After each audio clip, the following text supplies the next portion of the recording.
Types of learning.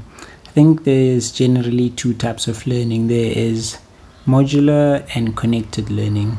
Modular learning, from the word module, not mode, module, modules.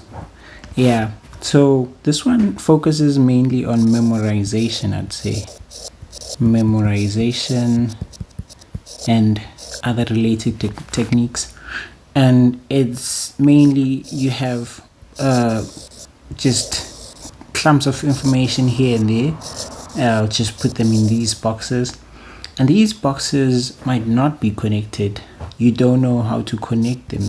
You have a knowledge of the other thing and not the other thing. Well, you know both things, but then you can't make the connections, or you make the connections but only slightly. The connections are not very strong.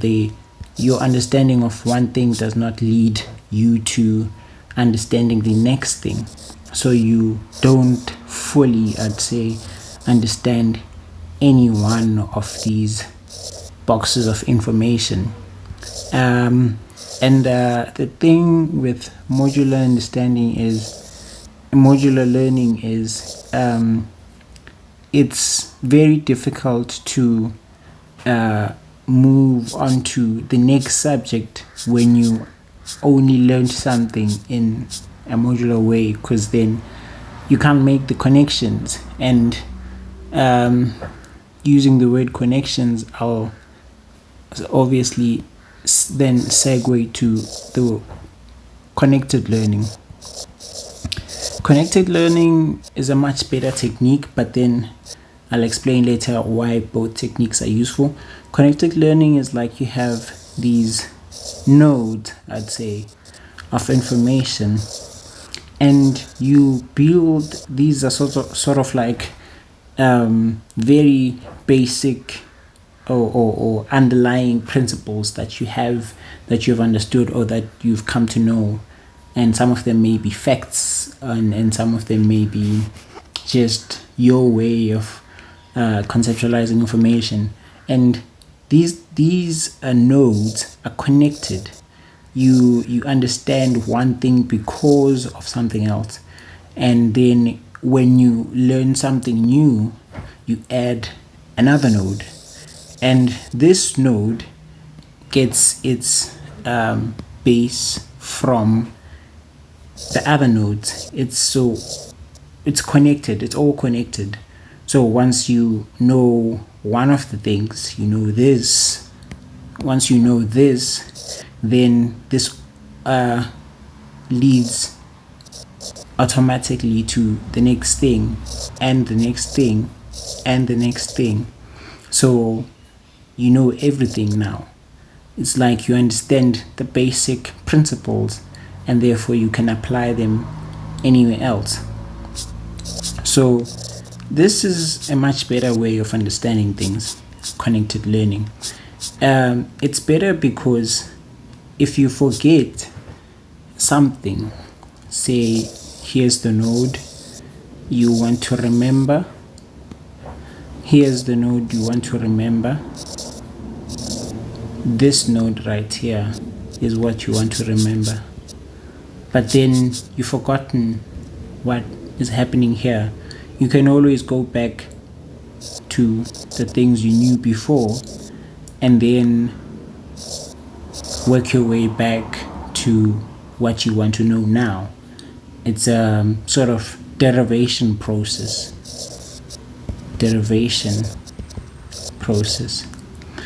And now both these technique modes or types of learning, I'd say, both of them can be used if there's someone who's in school, because sometimes, especially as someone who's in university, I'm sure people who are in university have refined their ways or their techniques of learning, but you could always add a few tools here and there. Both of them can work, because sometimes you need to pass, but there's a constraint, and the constraint is time. Connected learning has its advantages, but one of the downfalls of connected learning is it needs a lot of time.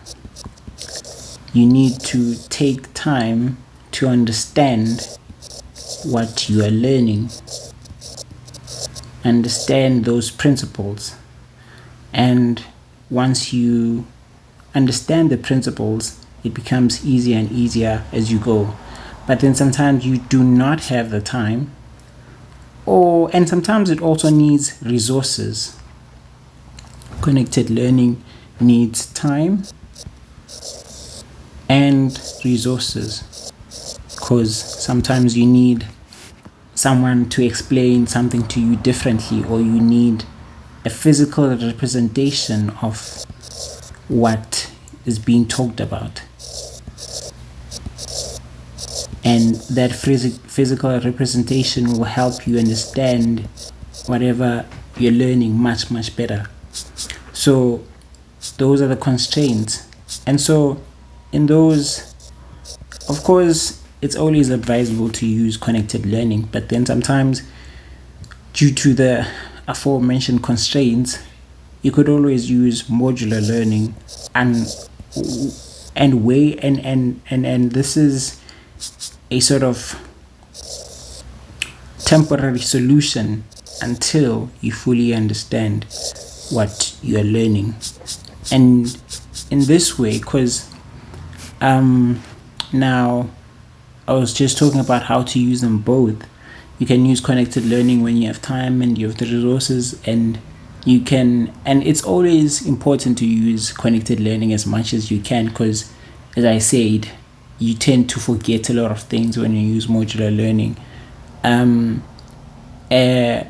So the reason why you'd want to use modular learning sometimes, as I said, is assessment.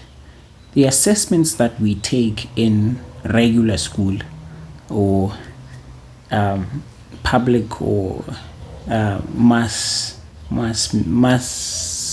systems of education cannot differentiate between modular and connected learning. It does not really differentiate. You can only do modular learning and possibly do much better than someone who did connected learning, because with modular learning, you sort of have the information on hand immediately as you want it, as and when you want it. But with connected learning, as I said, sometimes it's sort of a derivation process. But then both of these methods sometimes lead to